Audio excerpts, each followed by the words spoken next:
जय संतोषी माँ। सभी साथियों को नमस्कार। उम्मीद करती हूँ सभी स्वस्थ होंगे। तो आज की व्रत कथा संतोषी माता की है। संतोषी माता हिंदू धर्म में श्रद्धा और संतोष की देवी मानी जाती हैं। माता का नाम ही उनके व्रत की महिमा को दर्शाता है। संतोष यानी संतुष्टि। यह व्रत विशेष रूप से महिलाओं द्वारा अपने घर में सुख समृद्धि और पारिवारिक शांति के लिए किया जाता है। संतोषी माता का व्रत मुख्यतः शुक्रवार को रखा जाता है और यह व्रत कठिन तप और अपार श्रद्धा का प्रतीक होता है। संतोषी माता एक सरल, सौम्य और करुणामयी देवी के रूप में होती हैं। वह एक कमल पर विराजमान होती हैं, जिनके चारों ओर भक्त हाथ जोड़कर खड़े रहते हैं। माता के हाथों में तलवार और त्रिशूल होते हैं, जो यह दर्शाते हैं कि वे अपने भक्तों की रक्षा करती हैं और संकटों को दूर करती हैं। संतोषी माता व्रत की विधि। हर शुक्रवार को यह व्रत रखा जाता है। कई भक्त लगातार 16 शुक्रवार तक यह व्रत करते हैं। पूजन की तैयारी। प्रातः स्नान करके स्वच्छ वस्त्र धारण करें। एक चौकी पर माता की तस्वीर या मूर्ति स्थापित करें। सामने मिट्टी का कलश रखकर उसमें गुड़ और चने का जल डालें। माता को चने गुड़ का भोग अर्पित करें। व्रत कथा पढ़ें और आरती करें। व्रत की विशेष बात, इस दिन खट्टा खाना वर्जित होता है। न तो स्वयं खाएं और न ही किसी और को खट्टी चीज का दान दें। अब संतोषी माता व्रत कथा शुरू करते हैं। एक गांव में एक बुढ़िया रहती थी, जिसके 7 बेटे थे। 6 बेटे कमाने वाले थे और एक बेटा निकम्मा था। बुढ़िया माँ 6 पुत्रों को का जूठा 7वें पुत्र को देती। 7वां पुत्र एक दिन अपनी पत्नी से बोला, देखो मेरी माता मुझे कितना प्रेम करती हैं। वह बोली, क्यों नहीं, सबका जूठा बचा हुआ तुमको खिलाती हैं। वह बोला, जब तक आँखों से न देखें मान नहीं सकता। पत्नी ने हंसकर कहा, देख लोगे तब तो मानोगे। कुछ दिन बाद एक बड़ा त्योहार आया। घर में 7 प्रकार के भोजन और चूरमा के लड्डू बने। वह पत्नी की बात को जांचने के लिए सिरदर्द का बहाना बनाकर पतला कपड़ा सिर पर ओढ़कर रसोई में जाकर सो गया और कपड़े में से सब देखता रहा। 6 भाई भोजन करने आए। उसने देखा माँ ने उनके लिए सुंदर सुंदर आसन बिछाए, 7 प्रकार की रसोई परोसी और आग्रह करके उन्हें भोजन कराती रही। वह देखता रहा। 6 भाई भोजन कर उठ गए। तब माँ ने उनकी 5 थालियों में से लड्डुओं के टुकड़ों को उठाया और एक लड्डू बनाया। जूठन साफ कर माँ ने उसे पुकारा, उठ बेटा उठ, तेरे भाइयों ने भोजन कर लिया, तू भी उठकर भोजन कर ले। उसने कहा, माँ मुझे भोजन नहीं करना, मैं परदेश जा रहा हूँ। माता ने कहा, कल जाना हो तो आज ही जा। वह बोला, हाँ हाँ जा रहा हूँ। यह कहकर वह घर से निकल गया। चलते समय उसे पत्नी की याद आई। वह गौशाला में कंडे थाप रही थी। वहाँ जाकर वह बोला, मेरे पास तो कुछ नहीं है, यह अंगूठी है, सो ले लो और अपनी कोई निशानी मुझे दे दो। वह बोली, मेरे पास क्या है, यह गोबर भरा हाथ। यह कहकर पत्नी ने उसकी पीठ पर गोबर के हाथ की थाप मार दी। वह चल दिया। चलते चलते दूर देश में पहुंचा। वहाँ एक साहूकार की दुकान थी। वहाँ जाकर बोला, सेठ जी मुझे नौकरी पर रख लो। साहूकार को नौकरी की सख्त ज़रूरत थी। साहूकार ने कहा, काम देखकर तनख्वाह मिलेगी। उसने कहा, सेठ जी जैसा आप ठीक समझें। उसे साहूकार के यहाँ नौकरी मिल गई। वह दिन रात काम करने लगा। कुछ दिन में दुकान का लेन देन, हिसाब किताब, ग्राहकों को माल बेचना, सारा काम करने लगा। साहूकार के 7-8 नौकर थे। वे सब चक्कर खाने लगे, लेकिन उसने अपनी लगन, परिश्रम और ईमानदारी से सभी को पीछे छोड़ दिया। उसे अपने किए का फल मिला। सेठ ने भी उसका काम देखा और 3 महीने में ही उसे मुनाफे में साझेदार बना लिया। परिश्रम करते करते 12 वर्ष में ही वह नगर का नामी सेठ बन गया और सेठ अपना सारा कारोबार उस पर छोड़कर बाहर चले गया। इधर उसकी पत्नी पर क्या बीती है वह सुने। सास ससुर उसे दुख देने लगे, गृहस्थी का काम करवाकर उसे लकड़ी लेने जंगल में भेजते। इस बीच घर की रोटियों के आटे से जो भूसी निकलती उसकी रोटी बनाकर रख दी जाती और फूटे नारियल की नरेली में पानी दिया जाता। इस तरह बीतते रहे। एक दिन वह जब जंगल में लकड़ी लेने जा रही थी, तब उसे रास्ते में बहुत सी स्त्रियां संतोषी माता का व्रत करती दिखाई। वह पूछने लगी, यह व्रत कैसे किया जाता है, यह भी बताओ तो बड़ी कृपा होगी। वह स्त्री कहने लगी, बिना परेशानी, श्रद्धा और प्रेम से जितना भी बन सके प्रसाद लेना। 5.25 पैसे से 5.25 आने तथा इससे भी ज़्यादा शक्ति और भक्ति के अनुसार गुड़ और चना लें। हर शुक्रवार को निराहार रहकर कथा कहना सुनना। इसके ओम बीज कम नहीं टूटे। लगातार नियम पालन के करना। सुनने वाला कोई न मिले तो घी का दीपक जलाकर उसके आगे जल के पात्र को रख कथा कहना, परंतु नियम न टूटे। जब तक कार्य सिद्ध न हो नियम पालन करना और कार्य सिद्ध हो जाने पर व्रत का उद्यापन करना। 3 मास में माता पूरा फल प्रदान करती है। यदि किसी के ग्रह खोटे हैं तो भी माता 1 वर्ष में अवश्य उसको अनुकूल करती है। कार्य सिद्ध होने पर ही उद्यापन करना चाहिए, बीच में नहीं। उद्यापन में 2.5 सेर आटे का खाजा तथा इसी अनुसार खीर तथा चने का साग बनता है। 8 बच्चों को भोजन कराना तथा जहाँ तक मिले देवर, जेठ, भाई, बंधु कुटुंब के लड़के लेना, न मिले तो रिश्तेदारों और पड़ोसियों के लड़के बुलाना। उन्हें भोजन करा यथाशक्ति दक्षिणा दें। माता का नियम पूरा करना। ध्यान रखना उस दिन घर में कोई खटाई न खाए। यह सुन वह वहाँ से चल दी। रास्ते में लकड़ी के बोझ को बेच दिया और उन पैसों में गुड़ चना ले माता के व्रत की तैयारी कर आगे चली। रास्ते में संतोषी माता के मंदिर में जा माता के चरणों में लौटने लगी।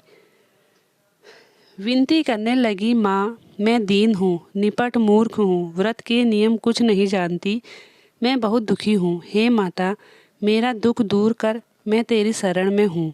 माता को दया आई। 1 शुक्रवार बीता कि दूसरे शुक्रवार को ही उसके पति का पत्र आया और तीसरे शुक्रवार को उसका भेजा हुआ पैसा आ पहुँचा।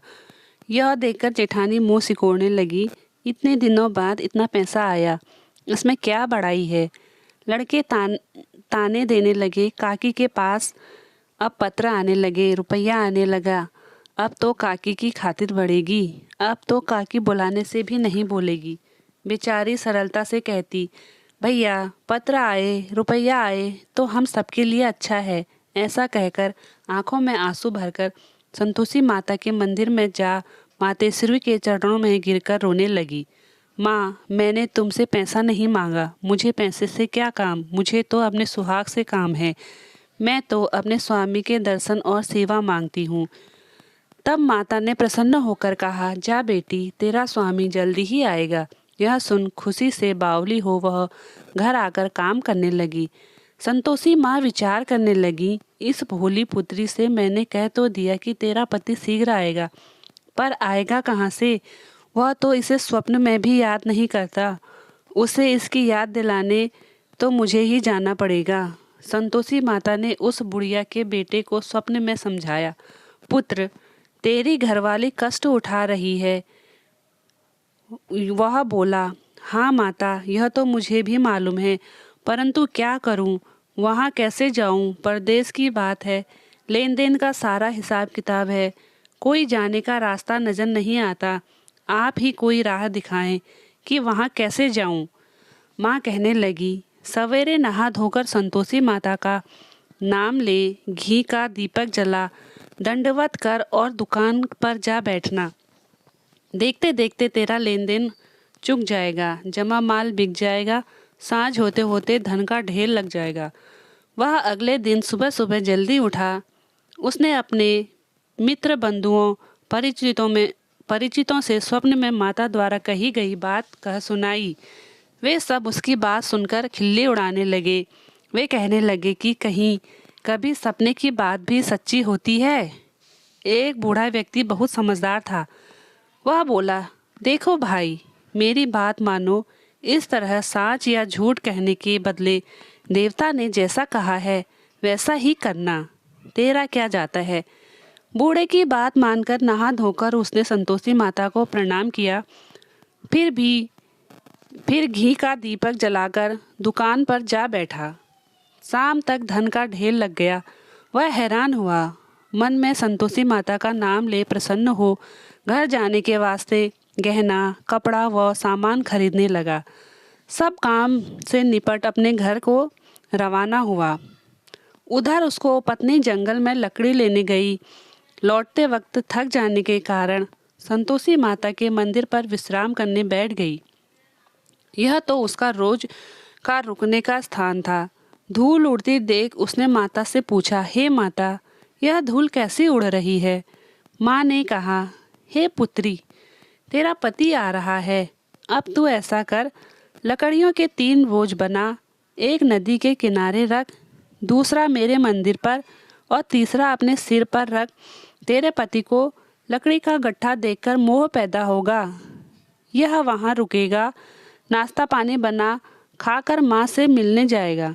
तू लकड़ी का बोझ उठाकर जाना और बीच चौक में गड्ढा डालकर 3 आवाज़ें जोर से लगाना। लो सासू जी, लकड़ियों का गट्ठा लो, भूसी की रोटी दो, नारियल के खोपरे में पानी दो। आज कौन मेहमान आया है। संतोषी माँ की बात सुनकर वह बहुत अच्छा माँ कहकर प्रसन्न मन से लकड़ियों के 3 बोझ बना लाई। एक नदी के तट पर, दूसरा माता के मंदिर पर। इतने में ही मुसाफिर वहां आ पहुंचा।